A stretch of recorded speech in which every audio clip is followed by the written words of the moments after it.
नाशिक जिल्ह्यातील बागलाण तालुक्यात कांदा दराच्या प्रश्नावर शेतकरी आक्रमक झाले असून सटाणा तहसीलदार कार्यालयात ठिय्या आंदोलन करण्यात आलं। शेतकरी संघटना नेते दीपक बापू पगार यांच्या नेतृत्वाखाली हे आंदोलन पार पडलं।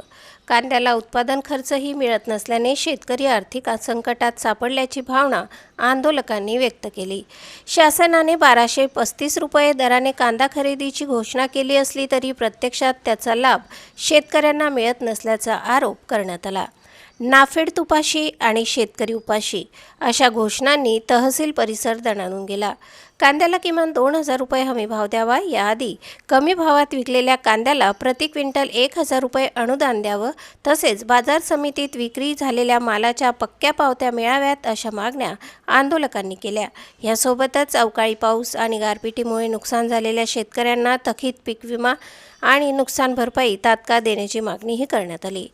तहसीलदार कैलास चावडे आणि तालुका कृषी अधिकाऱ्यांना विविध मागण्यांचे निवेदन देण्यात आले। या आंदोलनात शेतकरी नेते दीपक पगार यांच्यासह खेमरज कौर, लालचंद भाऊ सोनोने, किशोर कदम, रवींद्र सोनोने, प्रकाश देवरे, संजय वाघ, अंताजी कौर, विनोद पाटील, निलेश धोंडगे, देविदास अहिरे, सुभाष शिंदे, प्रवीण सावंत, मयूर नेरकर, पोपट अहिरे, राजेंद्र अहिरे, बाळासाहेब चौधरी, विनायक ठाकरे, अनिल भामरे, युवराज देवरे तसेच महिला शेतकरी मोठ्या संख्येने सहभागी झाले।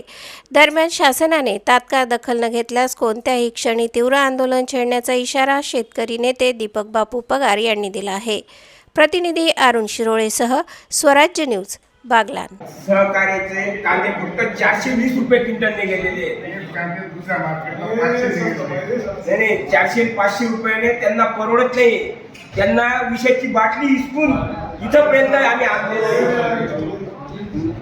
एवढी अवस्था बेकार झालेली आहे। आणि ऐन वेळेस फडणवीस साहेबांनी 1200 रुपये कांद्याचा भाव तय केला।